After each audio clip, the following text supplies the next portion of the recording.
Hello everyone, welcome back my channel Moumita's kitchen and daily vibes. তো বন্ধুরা, তোমরা নিশ্চয়ই খুব ভালো আছো। ভালো থাকো, সুস্থ থাকো, সাবধানে থাকো, এটাই সবসময় চাই। দীঘার কিন্তু ফার্স্ট ব্লগটা তোমাদের সামনে চলে এসেছিলো অনেক দিন আগেই। সেদিনই বলেছিলাম যে দীঘার সেকেন্ড ব্লগটাও খুব তাড়াতাড়ি তোমাদের সামনে নিয়ে আসতে চলেছি।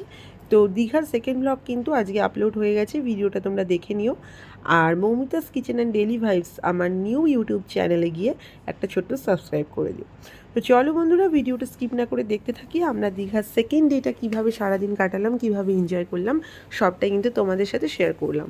তো আমরা আর্লি মর্নিং স্নান করে ফ্রেশ হয়ে আমরা ব্রেকফাস্ট করতে চলে গিয়েছিলাম। ব্রেকফাস্ট সেরে তারপরে আমাদের অনেকটাই প্ল্যানিং আছে সারাদিনের, তো চলো দেখবো। তো ব্রেকফাস্ট করতে আমরা নিচে চলে গিয়েছিলাম। তো সেখানে ভীষণ হেলদি ব্রেকফাস্টের একটা অ্যারেঞ্জমেন্ট ছিল। তো দেখতে পাচ্ছ এখানে বাটার টোস্ট রয়েছে, জ্যাম টোস্ট রয়েছে, তার সাথে কিছু ফ্রুটস রয়েছে যেমন ব্যানানা, ওয়াটারমেলন, আর সাথে ছিল ছোলা ভাটোরা আর লুচি, আর ছিল তার সাথে বয়েল এগ আর চিড়ের পোলাও। তো প্রত্যেকটা খাবার ভীষণ টেস্টি ছিল এবং ভীষণ হেলদি ছিল। সনটাই দেখতে পাচ্ছ ও পুরো প্লেটটা সাজিয়ে নিয়েছে, আর সাথে দাদা, বৌদি, পাপাই, আমার হাজব্যান্ড সবাই কিন্তু আমরা ব্রেকফাস্ট করতে বসে গিয়েছি। ব্রেকফাস্ট সেরে আমাদের একটু প্ল্যানিং রয়েছে যে আমরা মোহনাতে যাব। তো যাই হোক বন্ধুরা, খাবার তো ভীষণ ভালো ছিল, খাবার নিয়ে কোনো কথাই নেই। তো সকালবেলার কিন্তু দীঘার অ্যাম্বিয়েন্সটা কিন্তু খুব সুন্দর লাগে, ভীষণ ফ্রেশ অ্যান্ড নাইস। তো দেখো আমি হোটেল রিভাতে ছিলাম। গত বছর ছিলাম হোটেল সিতে। হোটেল সি এর পাশেই নিউ দীঘাতে হোটেল রিভা, তোমরা অনেকেই হয়তো ভিজিট করেছো। আমরা এই বছর ফার্স্ট টাইম গেলাম হোটেল রিভাতে। তো যাই হোক, সকালের অ্যাম্বিয়েন্সটা কিন্তু ভীষণ সুন্দর। তো চলো তাহলে যাওয়া যাক মোহনাতে। তো ভীষণ রোদ ছিল। তো যাই হোক, যেহেতু আমরা বাইকে ট্রাভেল করছিলাম নিউ দীঘা থেকে মোহনায়, তো সেই জন্য রোদের মধ্যেও খুব একটা ভীষণ হাওয়া ছিল বলে অতটা গরম কিন্তু লাগেনি। তো প্রত্যেক বছরই আমরা মোহনা থেকে মাছ কিনে নিয়ে আসি বাড়ির জন্য। তো এই বছরও মাছ আমরা কিনে নিয়ে আসবো। আর তার আগে আমাদের প্ল্যানিং ছিল যে এখান থেকে কিছু কাঁকড়া আর মাছ নিয়ে আমরা তাজপুর যাব। তাজপুরে মাসিদেরকে দিয়ে সেগুলো রান্না করাবো, দেন সেটা আমরা লাঞ্চ করব।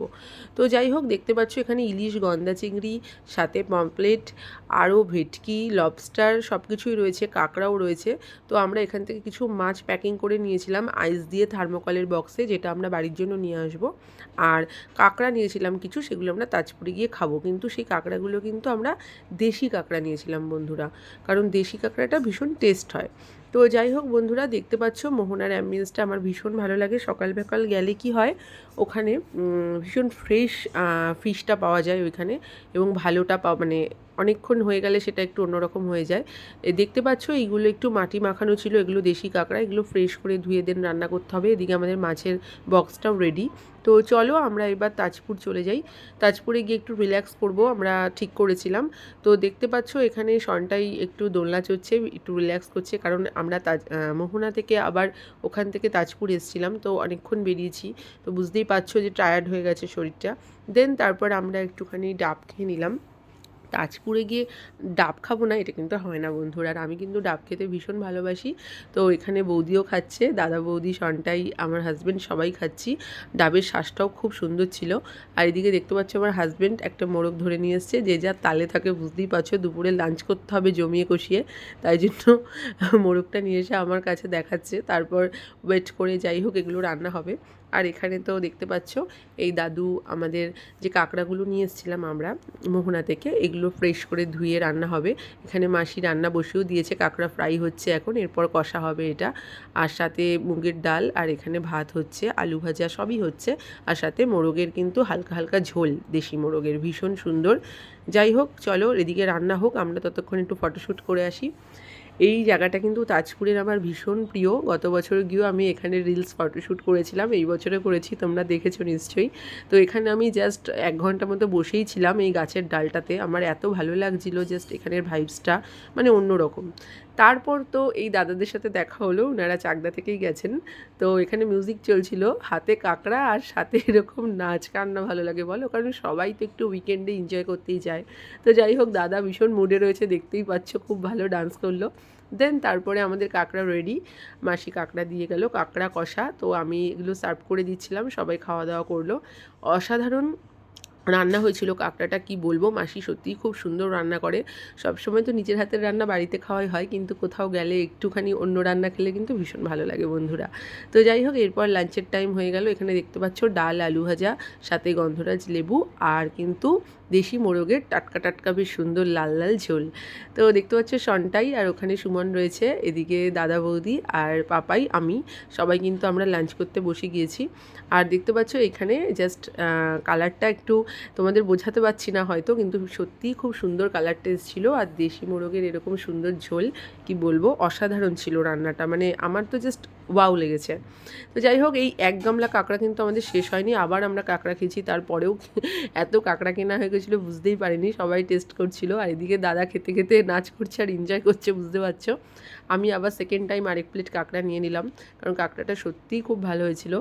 আর যাই হোক, এরকম একটা ভাইবস তো অসাধারণ লাগে, সমুদ্রের পাশে কাঁকড়া খাবো না, এটা তো হয় না। তো তারপর সন্ধ্যাবেলা আমরা আবার হোটেলে ব্যাক করলাম। আমাদের প্ল্যানিং ছিল হোটেল থেকে আমরা একটু ফ্রেশ হয়ে তারপর আমরা নিউ দীঘা মার্কেটে যাব একটু টুকটাক শপিং করতে। তো চলো এবার দেখে নিই কী কী শপিং করলাম। একটু চীনামাটির বিভিন্ন রকম প্রদীপ, কাপ, ডিশ যেগুলো হয় আর কি, এগুলো নিয়েছিলাম। দেন তারপর একটু ব্যাগের দোকানে গিয়েছিলাম। দীঘাতে গেলে একটু টুকটাক এটা ওটা কিনতে ইচ্ছা করে, সবই মোটামুটি সকলের বাড়িতে আছে, তবুও একটু মনে হয় যে একটু কিছু নিয়ে যাই, যেরকম এই লাগেজ ব্যাগগুলো, নিউ নিউ স্টাইলিশড ব্যাগগুলো, ফোনের কাভার, এগুলো টুকটাক দীঘার এই জিনিসগুলো খুব ভালোই লাগে। দেন তারপরে রাতে ডিনার করলাম আমরা ভরপেটে। তোমরা অনেকেই জানো যে ভরপেটে কত সুন্দর খাবার হয়, তো এখানে তো চান্সই পাওয়া যাচ্ছিল না। দেন আমরা আগে থেকে বুকিং করে রেখেছিলাম বলে সিট পেয়েছিলাম। দেন চলো দেখে নিই আমরা ডিনারে কী কী খেলাম। এখানে মিক্সড ফ্রাইড রাইস নেওয়া হয়েছিল, চিকেন কষা নেওয়া হয়েছিল, চিলি চিকেন নেওয়া হয়েছিল, সাথে নান নেওয়া হয়েছিল, মানে যে যেটা খাবে। এখানে পনির ছিল, বাটার পনির। টেস্ট কিন্তু মানে অমায়িক ছিল প্রত্যেকটা খাবারের, সত্যি মানে রাত হয়ে গেছে বলে যেমন তেমন রান্না করে ওনারা দেননি, খুব প্রফেশনালি করেছিল এবং ভীষণ ভালো করেছিল। খাবারগুলো সত্যিই ভীষণ অসাধারণ হয়েছিল। তো আমরা ডিনার করছি, দেখতেই পাচ্ছ রান্নাগুলো, মানে কি বলবো, বারবার বললে হয়তো ভাববে আমি বাড়িয়ে বলছি, কিন্তু না, সত্যি খাবারগুলো খুব সুন্দর ছিল, সাথে স্যালাড ছিল। তো আমরা এখান থেকে ডিনার করে দেন আমরা হোটেলে চলে যাব। এই ছিল আমাদের সেকেন্ড ডের। তো ভিডিওটা যদি তোমাদের ভালো লাগে একটা লাইক, কমেন্ট, শেয়ার করো। খুব তাড়াতাড়ি আবার তোমাদের সাথে দেখা হবে দীঘার কিন্তু থার্ড ব্লগ নিয়ে। ততক্ষণ চোখ রেখো আমার চ্যানেলে। তো তোমরা ভালো থেকো, আজকে টাটা, আবার দেখা হচ্ছে খুব তাড়াতাড়ি তোমাদের সাথে। তো বাই।